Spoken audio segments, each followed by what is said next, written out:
We're live.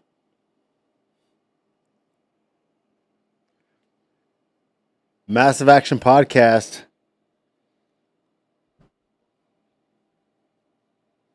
Got some intro music here.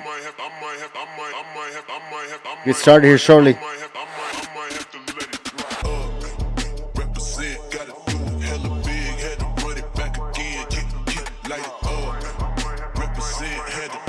Massive Action Podcast every Tuesday. Everything auto body related, strategies, grow that business. Myself is Stan Medina. We've got my co-host Aaron Cross.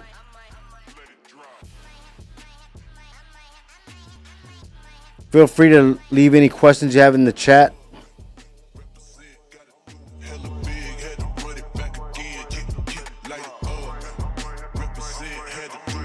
Share this real quick.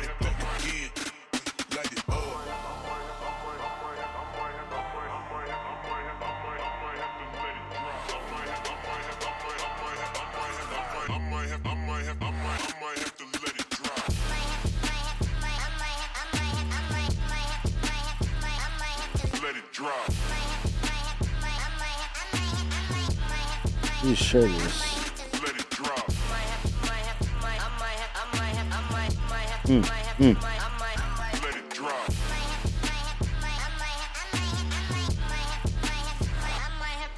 Let's try this. Let's get it. Let's get it.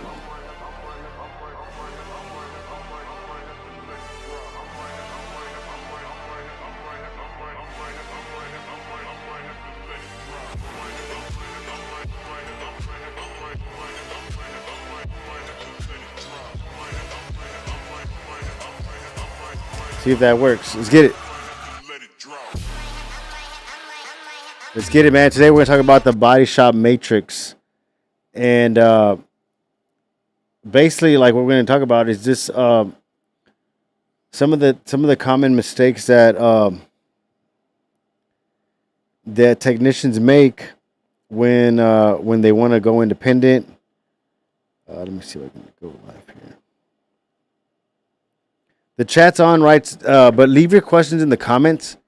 That's probably going to be the better way for us to receive your question, and I will answer your question.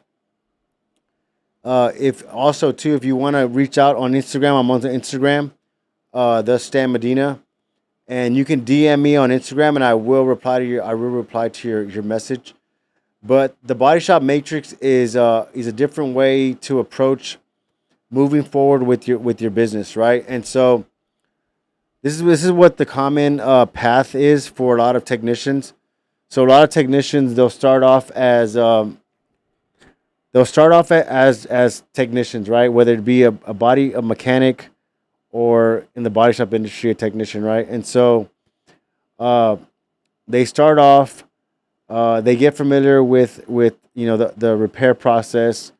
They start to acquire some tools, and then after a while, they start getting like hit up for like side jobs, right?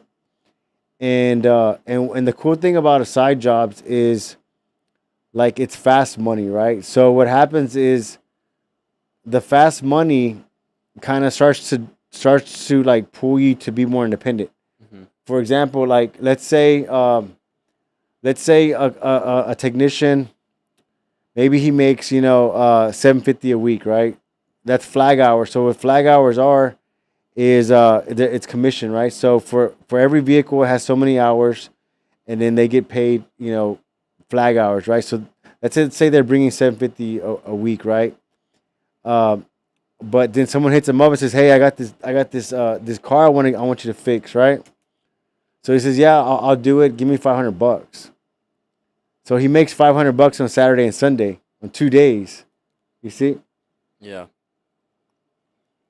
And so what happens is he starts to get this idea in his head. He's like, "Man, I made $500 in 2 days, and over here at work I made $750 in a week." And so what happens is he's like, "Man, I need to open my own shop." He's like, "Man, if I have my own shop, just imagine how much I could make. I could probably make $2,000 a week or whatever, right?" And so So they start to do more and more side jobs, and so now they're doing their work, and then they have the side job. So they either have these side projects that are going on, and so they're always now they're kind of getting access to money, right? And so a lot of technicians are, I'll be like, well, you know what? I'm just gonna open my own shop. Like I'm just gonna do my own thing, and I won't have to worry about a middleman. I'll just kind of make the money myself, right? Well, a technician that's been that's been you know working for about 10 years will decide to go independent, open his own shop. He opens his own shop, so he rents a building, right? Okay, he rents the building. Now he has to figure out, okay, I got to get internet, I got to get a phone system. Now I have a lease.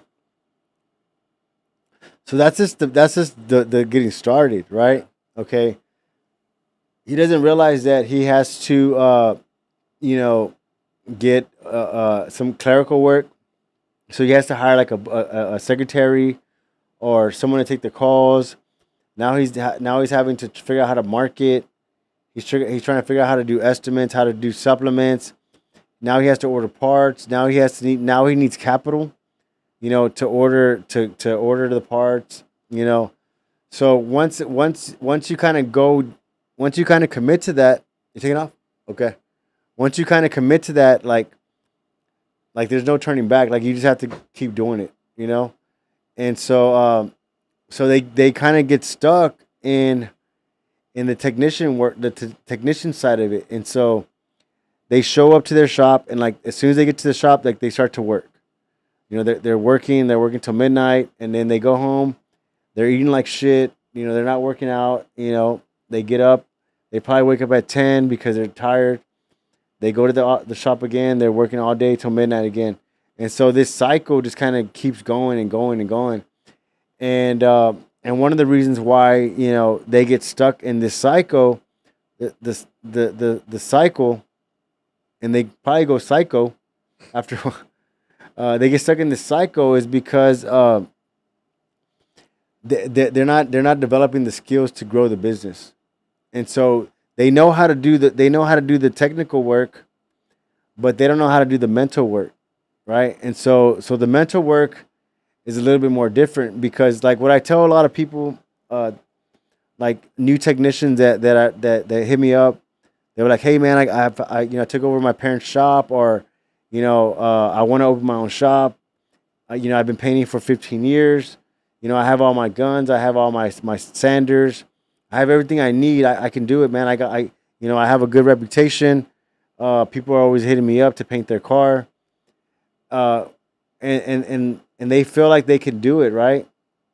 Uh, but once they get into it, they realize, hey man, like I'm missing a lot of skills, and so what tends to happen is they start to neglect those skills, that the skills to grow the business, and they get stuck on doing the work.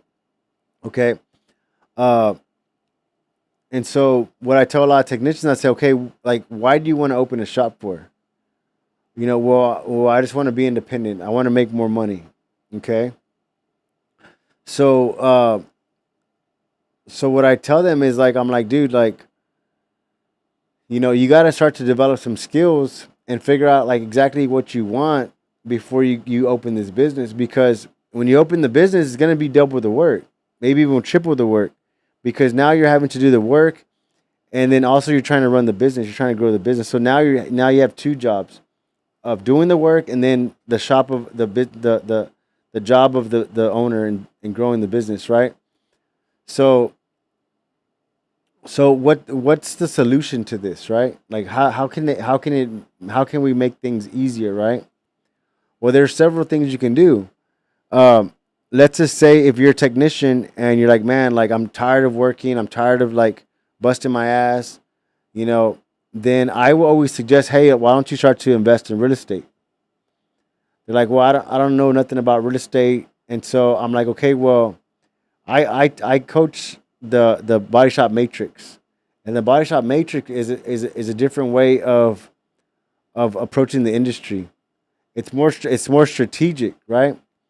And so I'll be like, okay, look, if you're a technician, and you've been doing it for 10 years, 15 years or whatever, like that, you should have decent credit.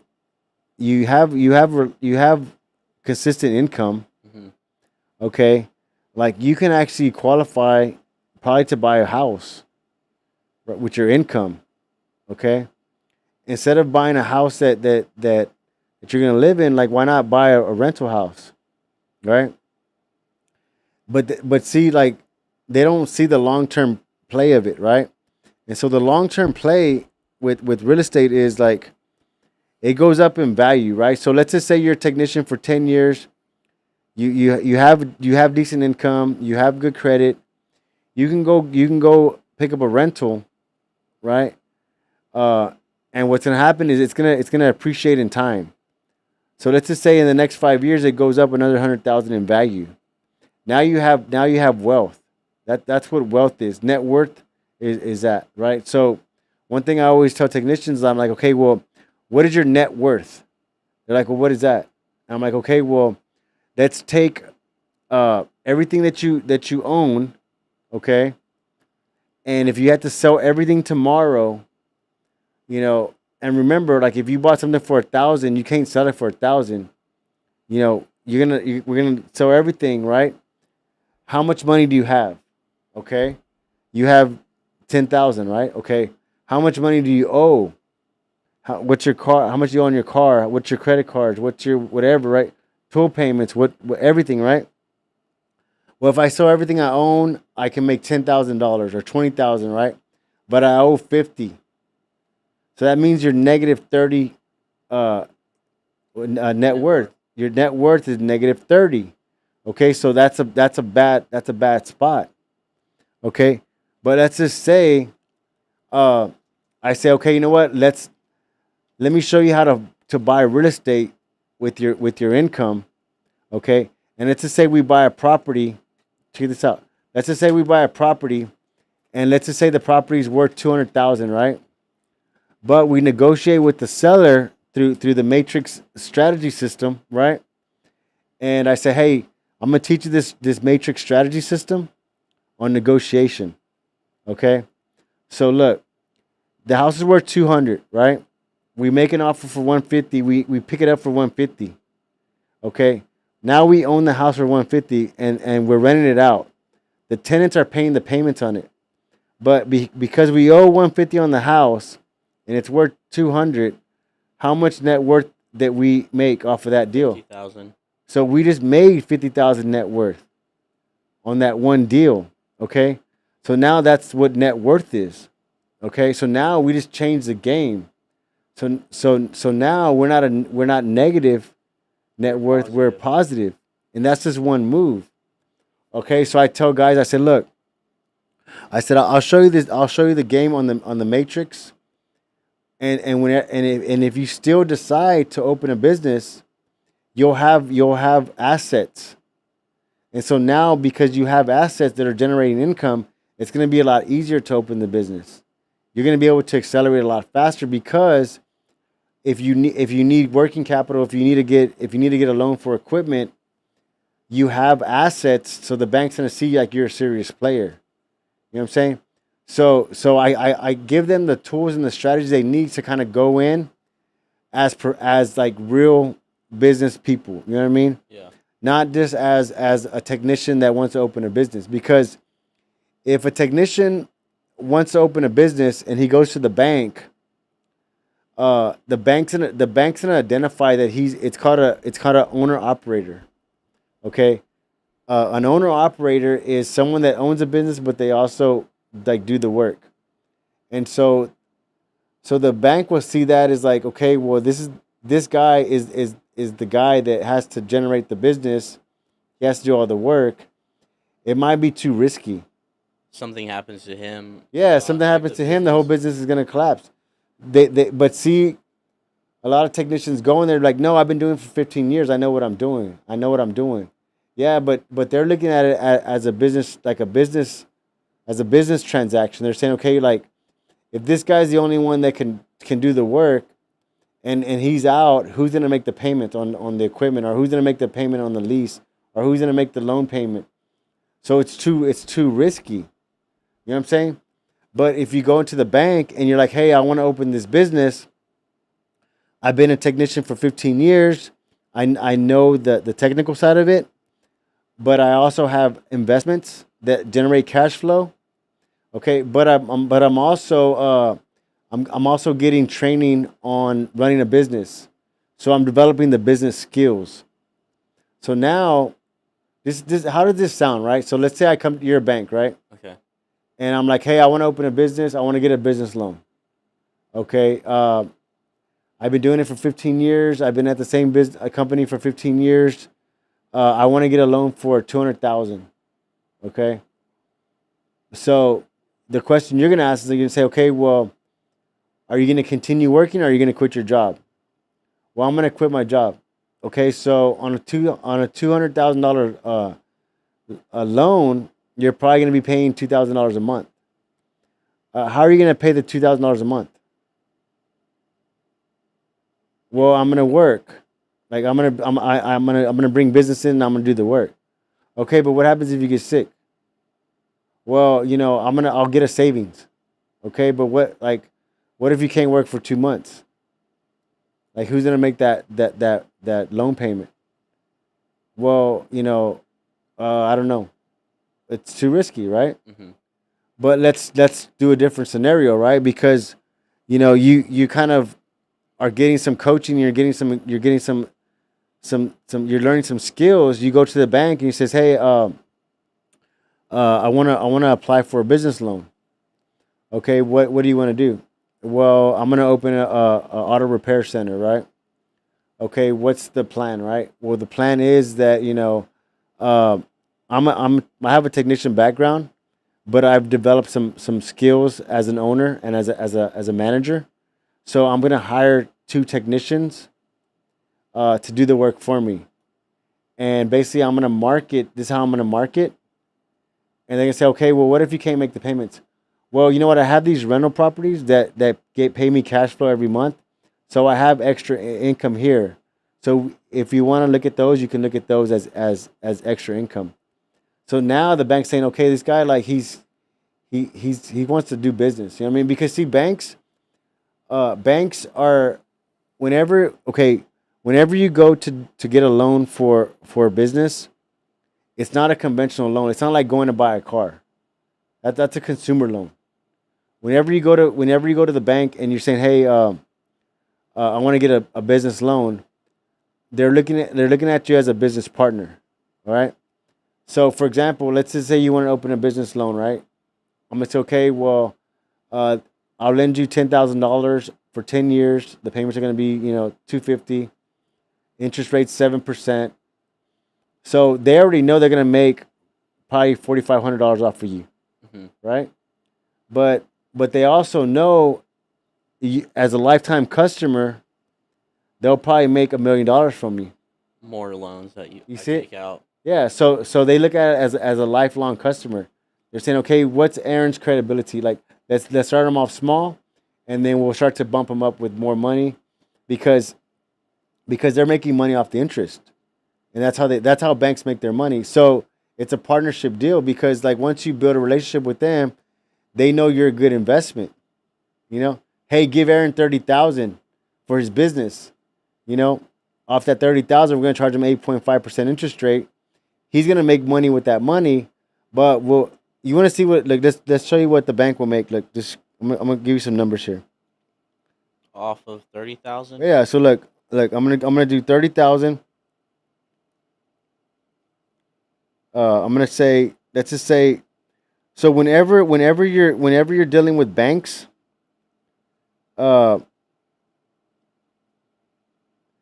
the interest rates are gonna be higher because it's a commercial loan. They know it's an investment. Like they know it's about making money. So they'll give you money to make money, but they want to make money. Okay. So look at this. So uh, on on a $30,000 loan at 8%, let's just say 10 years, right? Uh, the total you're gonna pay 43,000, right? So the bank will probably make 13,000 off you, but that's them doing nothing. Yeah. You see, and so what the goal is like saying, okay, like let's get them. What if we get them 100,000, 200,000? So now the bank is making 100,000 off your money. You know what I'm saying? Not including your banking fees and like transaction fees. You know, so they make it's a business. And so what a lot of people don't understand is they go in like not set up properly. You know what I mean? And also too, like within the matrix, like what I'll show a lot of technicians is like I'll be like, look, let's set up your LLC, get yourself established, and then you can start to get the business credit, right? And start to leverage that business credit if you need it, you know, because that also adds value to your business. Because now whenever you build up your LLC, you build up your business credit. Now there's a bunch of different resources to get money from. You can buy equipment. You can get it financed through the company. Uh, compressors, frame machines, spray booths, lifts, all that stuff. You can get it financed. You know what I mean? And so it's all about getting it set up. You know, a lot of the mistakes that I made was I wasn't really focused on my credit. I wasn't focused on building banking relationships. I was just trying to like save up and buy shit. You know what I mean? And what it did was it just took it made the path a lot longer because because I wasn't educated on it. You know what I'm saying? And it wasn't until the point that I really got frustrated of my situation. I said, hey, I need to go. I want to ask someone for help. I want to figure out how to do this shit. So I started to invest money in paying people to teach me the game, you know, and because of that, I'll answer your question, Daniel. Yeah, that's a good question. Uh, because of that, you know, I started paying people for knowledge and saying, hey, I want to do this. How do I do this? I'll pay you for it. Teach them how to do it. And so that's really what accelerated the whole growth thing. But Daniel has a question here. He said, do you need a business plan for that loan? For what loan exactly, Daniel? Because look, like I'll give you what are you trying to buy, Daniel? So look, Daniel, if you're trying to buy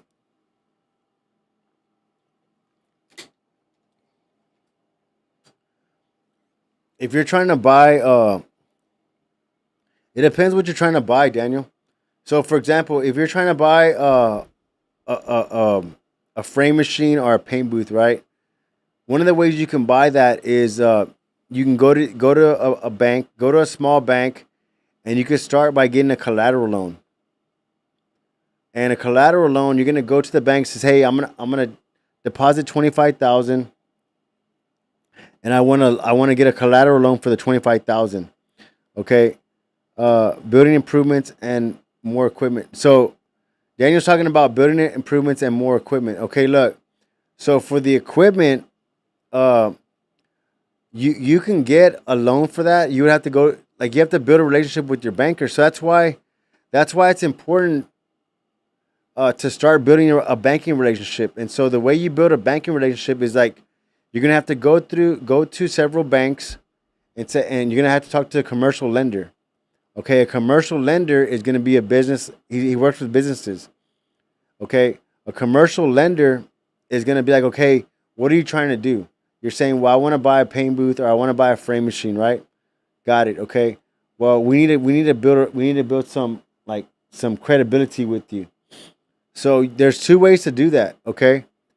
The one way you can do that is you can say, okay, here are my W-2s for my company. Here's my credit. And so unless so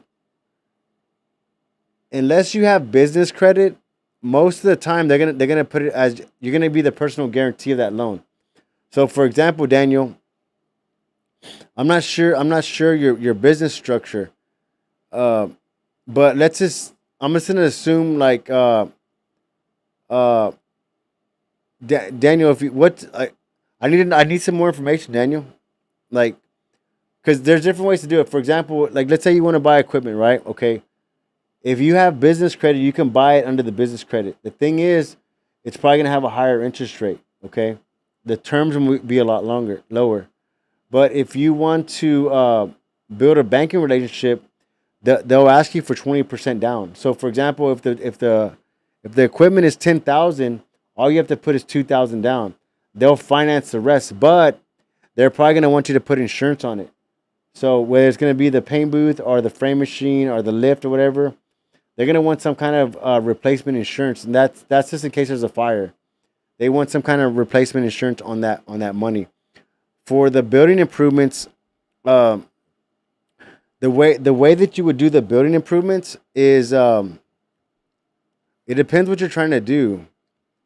Let's just say if you're trying to renovate the whole building, uh, the way we did it was, I mean, we just kind of came up with the plan. So okay, let's do it in phases. Like let's paint the outside first, get that done. Let's paint the inside next. Let's do the lights, and so we kind of worked that off because you don't want to really get yourself tied up in an improvement loan if you don't really need it. You're better off getting some equipment, something that's going to generate some income for you. You know what I mean? But what kind of improvements, Daniel, are you trying to do?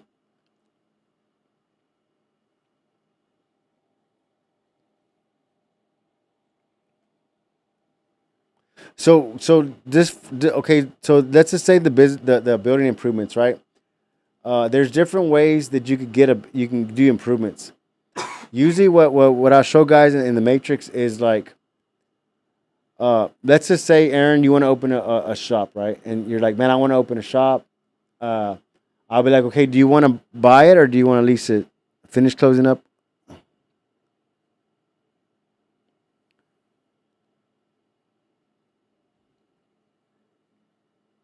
So let's just say for Aaron, you want to open a shop, right? What I would suggest to you is I would say, okay, look, the Aaron Collision Center is going to be one business, and then the building is going to be another business. So you'll have Aaron Investments.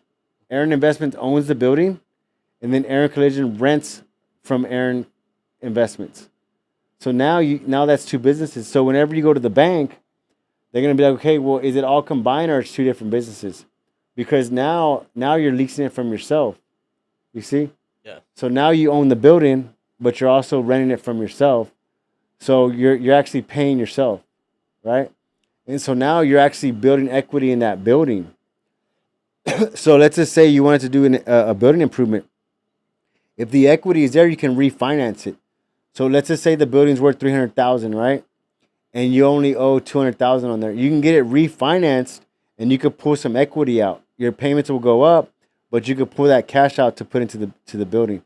So the banks will do that because you're pulling your equity out of it. So you're not actually like getting like an improvement loan. The thing with that, that's also a tax free whenever you pull that money out. But you can. So there's several things you can do, Daniel. Usually whenever we start doing the body shop matrix, I'll figure out like what they're trying to do to Hmm. come up with the right strategy for that. You know what I mean? Because every strategy is different. For example, if someone says, "Hey man, like you know, um, I've been doing body work for 15 years, and man, I want some extra money, or like I want to make sure I have a retirement plan, or I want to make sure that I can do some things when I get older." I'm like, okay, well, keep doing what you're doing at work, and then just buy rental properties, because what people don't realize is like they go to work, right, and they feel like, oh man, if I can collect all the money myself, it'll be a lot. I'll make more money, but they don't see everything that the other people do, like behind the scenes work. Yeah. So the technician just shows up, he orders material, like he's eating tacos, like he's just fucking. He has all this work. He's just doing his work, listening to his music.